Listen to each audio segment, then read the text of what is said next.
Now, the main geologic epochs in which petroleum was created were around 150 million years ago in the Jurassic period and around 90 million years ago in the Cretaceous period. The primary source, the largest deposit, was in a place called the Tethys Sea, which was between the ancient continents of Gondwana and Eurasia. And at the time, it was a super greenhouse situation with carbon dioxide levels many times higher than what we have now, which drove the formation of these marine plankton, which settled down to anoxic layers in these shallow seas, ultimately got buried by sand and sediment. And then that became sedimentary rock, buried for millions of years, got baked under extreme pressure. And you need certain conditions to form petroleum. It doesn't form any place like coal forms just about anywhere. Trees fall over and then you get coal millions of years later. But petroleum needs specific geologic formations. It needs a large area of porous rock which can store and bake the petroleum, and it needs a cap of impermeable rock, a dome-shaped cap of impermeable rock called an anticline. And geologists know where to look for this, and our seismic technology has matured to such an extent that they can locate it wherever it is to be found. There are no significant pockets of conventional oil remaining that we have not found. So that's the geologic history of petroleum. What about the human history? 1859 was the first time that oil was extracted by means of drilling by a guy named Colonel Drake. Wasn't actually a colonel at all, but some fragment was supported by a business group in Titusville, Pennsylvania. And this was revolutionary because with easy extraction of petroleum, it could be used for multiple household purposes, primarily the kerosene components for lighting, which replaced whale oil. And after that, wildcatting as an activity exploded throughout all the continental states, throughout Texas, Oklahoma, Pennsylvania, even California. And you can imagine those images of gushers spewing out oil all over the place. 1892 was when shipping oil by tankers was started. This was started by two Jewish brothers in London by the name of Marcus Samuel and Samuel Samuel. Their father owned a gift shop. They were British Jews. Their father owned a gift shop in London, and one of the popular gifts was a box encrusted in shells. Hence they called the company the Shell Oil Company. They had linked up with other European Jews, the Rothschilds. Rothschild had many branches of the family. The primary branch was a Jewish Russian group who had secured Russian oil. But the European market was more saturated with oil. However, the Far East was just an wide open market for them to exploit. But how could they get the oil from Russia over the Far East? And so these Samuel boys, they linked up with the Dutch East Indies Company, and they built a tanker, the Murex, and they shipped oil for the first time through the Suez Canal to the Far East and opened up a brand new market for themselves. And it's interesting because in the decades and years to follow, what happened was the Dutch East Indies Company discovered oil in Sumatra. So with that oil wealth, oil tended to be exported back to the West now. So that's a Shell Oil Company, much later became known as Royal Dutch Shell. 1911, this was a year a young chap who was the first Lord of the Admiralty named Winston Churchill made a monumental decision. He looked at the aggressive behavior of the German Navy around the port of Agadir in Morocco, and he decided that British ships should be powered by petroleum. Why? Because oil-powered ships were much faster, much more maneuverable, could run circles around the German coal-powered ships at a much greater range. Only problem is, Britain had plenty of coal, but had no domestic oil supply of their own. But good fortune was such that a few years prior, British prospectors had discovered vast deposits of oil in Persia, the place that we now call Iran. And hence, the Anglo-Persian Oil Company was established, which later became known as British Petroleum. 1920, post-World War I, spoils of war, 3 Ottoman Empire provinces.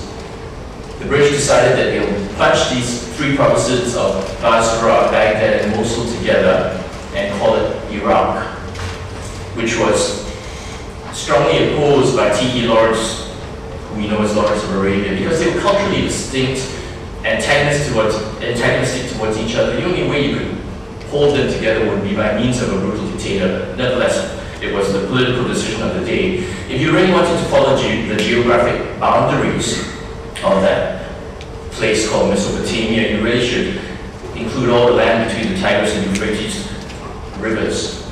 But they decided to create a separate state in the south called Kuwait, so that no one state would have access to all, would not own the entire wealth of that area. Political decision. 1938 was when US prospectors discovered massive deposits of oil in Saudi Arabia. November 1942 was a turning point in the Second World War. Hitler faced a decision at the time. Should he try to conquer Stalingrad? It bore the name of the Russian leader, and if he captured it, what a political coup for him. The other option was to go for Baku in Azerbaijan, which had massive oil wealth. So Hitler consulted his astrologer, which I should do right now to conjure up an image here,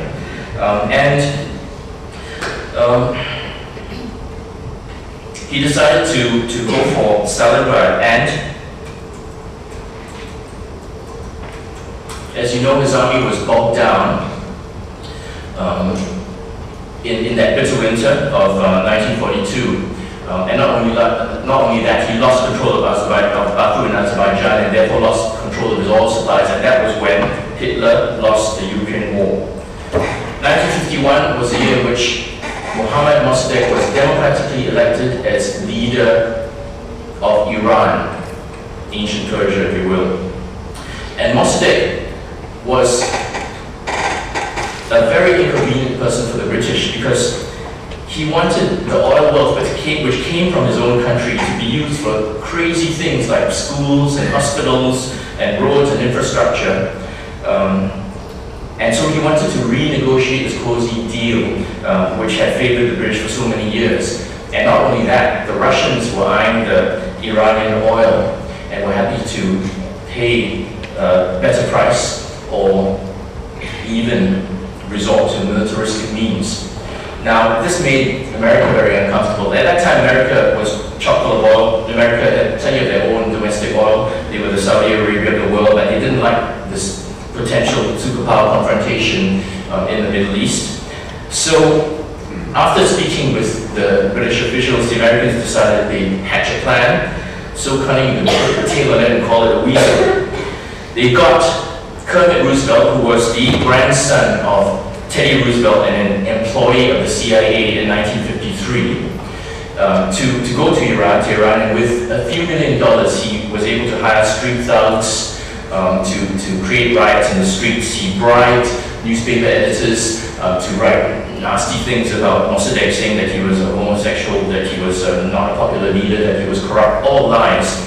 But by those means, he very effectively deposed that government. So what he did, that was called astroturfing. Many of you have heard the term. Astroturfing is creating the artificial impression of a grassroots movement to suit one's own agenda. So Kermit Roosevelt invented astroturf before astroturf was invented. So who did they place instead of Mohammad Mossadegh? They installed the Shah of Iran, Reza Pahlavi, grandiloquent megalomaniac, but never mind, he was happy to sell oil cheaply to the West. That's the only thing which counted. They even wanted to sell them nuclear power at one time. Thank goodness they didn't, otherwise Iran would be a nuclear power now. 1973 was the first oil shock to America. America still had plenty of oil, but they had reached what's called peak oil, which is when you're very price sensitive to even the slightest reduction in oil supply. And so, after the Yom Kippur War, in which the Arabs were humiliated, OPEC decided that they would impose an embargo on oil exports to the West. So that's first oil shot to the West, and you can picture all those long lines of cars not able to get the petroleum that they needed on a highly petroleum-dependent society in America. 1979 to 81 was the second oil shock, and that was precipitated by the popular overthrow of the Shah of Iran, and Ayatollah Khomeini took his place and again decided he would impose an oil embargo on the West. 1988, that was the Iran-Iraq War. So these two huge oil exporters coming to blows was a worry for America. They didn't really care if they killed each other, but so long as the supplies of oil would continue to flow through the Persian Gulf, that was Carter Doctrine. This brings us to the story of the USS Vincennes. The USS Vincennes was a guided missile cruiser patrolling the Persian Gulf, and one fine day they saw a blip on their radar, and they thought, aha, it's an F-14 fighter, Iranian fighter trying to get us. So based on the good principle of do unto others before they do unto you, they fired at that radar blip and brought it down. Well, it turns out that, number one, the USS Vincennes was in Iranian waters at the time. Number two, they had taken down a civilian Iranian airliner with 290 passengers, 66 of them children, which was flying, number three, in Iranian airspace. And number four, the Iranians did not answer the radio broadcast from the USS Vincennes because the Vincennes had broadcast on a military frequency. Now, all these facts came to light and were laid on the table for George Bush Sr. to look at. And he famously said, I don't care what the facts are, I will never apologize for the United States of America. These are all historical facts. You look them up on Google or wherever. 1995, let's talk about the story of Ken Saro-Wiwa. Shell had and still has a very, very heavy involvement in the acquisition of Nigerian oil. Unfortunately, in 95, there was a chap named Ken Saro-Wiwa who was a social activist and an author, and he looked at how all his fellow Nigerians were being displaced, disadvantaged, suffering from the consequences of oil pollution, gas flares, and not gaining a single cent from the benefits of these massive oil exports from Nigeria. So he started protesting. He organized his tribe, the Ogoni tribe, to peacefully protest, no violence whatsoever. This was a great inconvenience for Shell, and Shell pressured the Nigerian government to do something about it. So what did they do? They arrested Ken Saro-Wiwa, and after a short trial, they hung him. This was despite worldwide protests against this action. What was Shell's response? Nothing. 1991, this was Gulf War I. This was when Saddam invaded Kuwait. This was when an unelected, morally bankrupt leader of one country invaded another country for their oil on the basis of lies and delusional ideology. 2003, this was Gulf War II. This was when George W. Bush invaded Iraq. This was when an unelected, morally bankrupt leader of one country invaded another country for their oil on the basis of lies and delusional ideology.